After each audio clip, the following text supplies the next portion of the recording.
So hey guys, welcome back to my YouTube channel. तो आज का हमारा टॉपिक है चैप्टर नंबर क्लास 12 का chapter number 10 microbes in human welfare. जो इनके ऑल पॉसिबल ट्रिक्स हैं वो मैं बताने वाला हूँ। तो जल्दी जल्दी वीडियो देखो। इसे इससे साथ ही मैं एक और चीज बताना चाहता हूँ। इस चैनल पे स्पेशली ट्रिक्स बताता हूँ।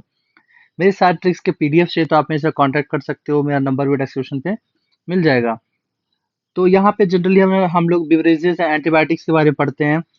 तो देखो यहाँ पे है कि फर्मेंटेड बिवरेजेस, जैसे ईस्ट होता है, ईस्ट से वाइन, बियर, विस्की ये सब हम बनाते हैं। तो आगे हम देखते हैं ट्रिक्स कहाँ पे इंपॉर्टेंट होगा।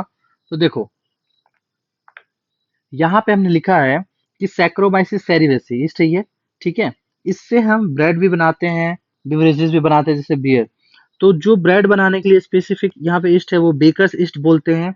बेकर्स ईस्ट से हम क्या बनाते हैं, ब्रेड। एंड ब्रीवर्स ईस्ट से हम बनाते हैं बिवरेजेस, बियर, ठीक है। इसके साथ ही एक और पॉइंट है कि ब्रीवर्स ईस्ट जो होते हैं वो used for fermenting malted cereals and fruit juices to produce ethanol। तो यहाँ पे इंपॉर्टेंट पॉइंट है ये इथेनॉल।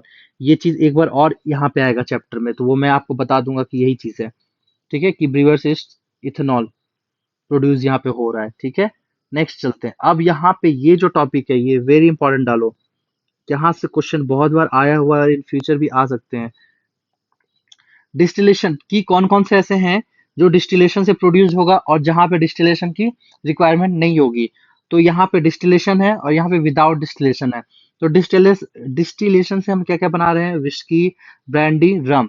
और विदाउट डिस्टिलेशन से हमारा बनेगा वाइन एंड बियर। तो अगर देखोगे सिंपल, तो विदाउट में क्या क्या है, wine and beer, without distillation है। तो हम ये तीन याद रख लेते हैं, जैसे कि वो भी रो देगा, वो भी रो देगा, मान लो वो भी रो देगा। अगर याद रखोगे तो डी से हो गया आपका डिस्टिलेशन। तो डिस्टिलेशन किस में हो रहा है, डब्ल्यू से विस्की, वो भी रो देगा। डी से डिस्टिलेशन, तो डिस्टिलेशन किसे किसे हो रहा है, विस्की, ब्रांडी, रम, ठीक है। बाकी ये वाइन एंड बियर आपका विदाउट डिस्टिलेशन, ठीक है। तो ऐसे याद रख सकते हो, या फिर सिंपल अगर ये याद नहीं रखना है तो आपको याद रखना वेस्ट बंगाल, माइनस कर देना। माइनस मतलब विदाउट डिस्टिलेशन वेस्ट बंगाल, लेकिन ये वाइन, डब्लू का मतलब वाइन है, ठीक है। ये ध्यान रखना है, विस्की यहाँ पे है, ये वाइन है। एंटीबायोटिक्स नाम से ही जैसे पता है, anti against, biotic like. With reference to human, antibiotic are chemical substance produced by सब microbes and can kill retard the growth of disease causing organism. अब आगे जो मैं बताने वाला हूं, बहुत इंपॉर्टेंट पॉइंट है। मैंने सिंप्लीफाई करके चार्ट फॉर्म में बताऊंगा, अभी देखना। First antibiotic penicillin, Alexander Fleming ने आइसोलेट कहाँ से किया था, penicillium notatum, isolated from penicillium notatum. उन्होंने क्या किया कि जब वो स्टेप कोकाई पे वर्क कर रहे थे तो मोल्ड का डेवलप देखा उन्होंने, ठीक है, कि मोल्ड ग्रो हो रहा है यहाँ पे। वो क्या करता था, बैक्टीरिया के ग्रोथ को रिस्ट्रिक्ट करता था, और उसका उन्होंने नाम दे दिया, named as penicillium. E Chain and H Florey awarded the Nobel prize in 1945। इन्होंने क्या किया था, it's full potential as antibiotic उन्होंने बता तो दिया था, या फिर इसको बोल सकते हो कि फर्स्ट इफेक्टिव एंटीबायोटिक इसने दिया था, चेन एंड फ्लोरे ने, ठीक है। This antibiotic use to treat, और ये जो एंटीबायोटिक है इससे काम क्या हुआ था, use to treat American soldier, जो भी अमेरिकन ये थे, उनको वर्ल्ड वॉर 2 के टाइम पे उनको ट्रीट करने के लिए यूज हुआ था। एंटीबायोटिक प्लेग, वुपिंग कफ, डिप्थेरिया, लेप्रोसी। अब देखो यहाँ पे क्या है, वुपिंग कफ को यहाँ पे काली खांसी बताया गया, डिप्थेरिया गलघोटू, लेप्रोसी कुष्ठ रोग। तो ये आपको यहाँ पे ध्यान रखना है, इसका नाम कुष्ठ रोग, डिप्थेरिया गल, ये हिंदी में नाम है तो आपको नाम एक बार पढ़ लेना। अब देखो ये जो टॉपिक है यहाँ से फिर से यहाँ पे डालो, वेरी वेरी इंपॉर्टेंट टॉपिक, यहाँ से क्वेश्चन बहुत बार आए हुए हैं। Chemicals, enzyme and other bioactive molecule.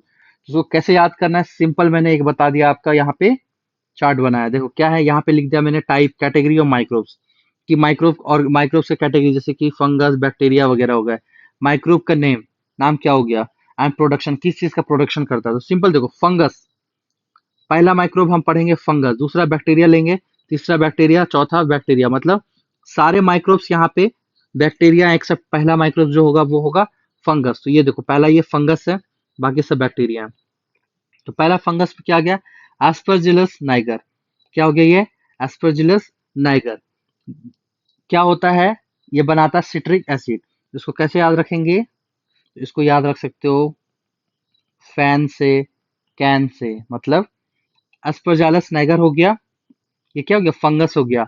और ये क्या बनाएगा, सी से citric acid, simple citric acid बनाएगा कौन, एस्परजालस नाइगर, सिट्रिक एसिड ऐसे। अब देखो बैक्टीरिया, ये तो सिंपल है, एसिटो बैक्टर एसिटा, नाम से ही पता चल रहा है ये बैक्टीरिया है, तो नोट रखिए इसके लिए। अब नाम पे देखो, एसिटोबैक्टर एसिटाई क्या बनाएगा, एसिटिक एसिड, सिंपल है। नेक्स्ट बैक्टीरिया कौन सा है, क्लोस्ट्रीडियम ब्यूटिलिकम, ये भी बैक्टीरिया है, क्या बनाएगा, ब्यूटरिक एसिड, ये भी सिंपल है। बैक्टीरिया लैक्टोबैसिलस क्या बनाएगा, लैक्टिक एसिड, नाम से ही सब पता चल रहा है। तो मेन आपको यहाँ पे ध्यान रखना है, जो फंगस एस्परजालस नाइगर क्या बनाएगा, सिट्रिक एसिड, सिट्रिक एसिड आपका बनाएगा। ईस्ट सैक्रोबाइसिस सेरेवेसी, इथेनॉल प्रोडक्शन में जो आपको बताया था, ब्रीवर्स ईस्ट पहले बताया था ना कि ये एक बार और आएगा। माइक्रोब्स एंजाइम प्रोडक्शन में, अब देखो lipase, very important point, used in detergent formulation, help in removing oily stain from laundry. अब देखो, आपने देखा होगा कि जो घर पे जूस बनाते हैं और जो बाहर से बॉटल फ्रूट जूसेस होते हैं, वहाँ उसके कंपेयर जब हम करेंगे तो देखेंगे जो बॉटल फ्रूट जूस होता है बाहर से जो हम लाते हैं वो मोर क्लीन होता है। क्यों होता है, क्योंकि वहां पे पैक्टिनेजेस एंड प्रोटीजेज यूज होता है उस जूस को क्लेरिफाई करने के लिए, ठीक है। अब देखो, पैक्टिनेजेस एंड प्रोटीजेज हमने यूज कर दिया उसको क्लेरिफाई करने के लिए। नेक्स्ट देखो, ये भी वेरी इंपॉर्टेंट, यहाँ से भी क्वेश्चन बहुत बार आया, इसको भी चार्ट फॉर्म में बनाया है, ठीक है। ये तो यहाँ पे डाल दो, जितने बार डाल सकते हो, very very very very important. यहाँ से ये तो बहुत इंपॉर्टेंट, तो सबसे चैप्टर का मुझे लग रहा है इंपॉर्टेंट पार्ट यही है, थोड़ा टफ भी है लेकिन कोई नहीं, हम देखेंगे इसको कैसे याद करना है। सिंपल नेम ऑफ माइक्रोब यहाँ कर देना है। माइक्रोब का नाम क्या है, टाइप क्या हो गया, मतलब वही माइक्रोब क्या है, किसकी कैटेगरी के अंदर आएंगे, बैक्टीरिया में आएंगे या फंगस में आएंगे या ईस्ट में, ठीक है। ये तो ईस्ट हो गया, ईस्ट भी एक तरह का फंगस ही होता है, यूनिसेलुलर फंगस।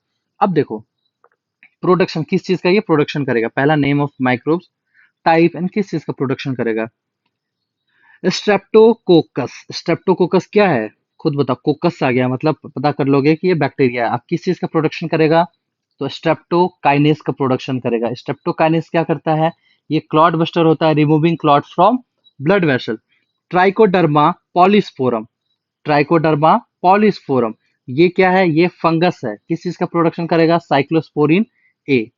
किस चीज का प्रोडक्शन करेगा ये, साइक्लोस्पोरिन ए, ये एक इम्यूनो सप्रेसिव एजेंट है, ठीक है। कहाँ पे यूज होता है, ऑर्गन ट्रांसप्लांट पेशेंट में होता है। तो देखो ये चार्ट को जो आप पढ़ लोगे 2 बार तो कभी नहीं भूलोगे इसको, ऐसे ही एनसीईआरटी ने बहुत हौच पौच दिया, लेकिन यहाँ पे क्या कर दिया देखो, ये बहुत कंफ्यूजिंग टॉपिक है, ठीक है, लेकिन मैंने इसको ऐसे कर दिया है कि आपको चार्ट के फॉर्म में बना दिया, एनसीईआरटी ने बहुत हौच-पौच करके दिया है। तो सिंपल आपको पढ़ना है यहाँ पे कि नेम ऑफ माइक्रोब दे दिया, यहाँ पे टाइप दे दिया और किस चीज़ का प्रोडक्शन होगा। पहला स्ट्रेप्टोकोकस, ये बैक्टीरिया है, स्ट्रेप्टोकाइनेस का प्रोडक्शन करेगा। दूसरा ट्राइकोडर्मा पॉलीस्पोरम, ये एक फंगस है, किस चीज़ का प्रोडक्शन करेगा, साइक्लोस्पोरिन ए, ये एक इम्यूनोसप्रेसिव एजेंट है। अब देखो मोनाकस परप्यूरिस, ये क्या है, मोनाकस परप्यूरिस ये ईस्ट है, ये भी एक तरह का फंगस ही है, किस चीज़ का प्रोडक्शन करेगा, स्टैटिन, ठीक है। ब्लड कोलेस्ट्रॉल लोअरिंग एजेंट है, ब्लड में कोलेस्ट्रॉल लेवल को इसको डिक्रीज करता है, ठीक है। Blood cholesterol lowering agent, blood cholesterol lowering agent है ये। तो अगर आपको फिर भी अगर याद नहीं हो रहा है ये चीज, तो आप इसको याद रखना, स्पाइस से, एस से हो गया स्टैटिन, पी से हो गया परप्यूरिस, वाई से हो गया हिस्ट। आई होप कि ये वीडियो पसंद आया होगा, अगर वीडियो पसंद आया तो चैनल को लाइक करना, शेयर करना, सब्सक्राइब करना। Thank you.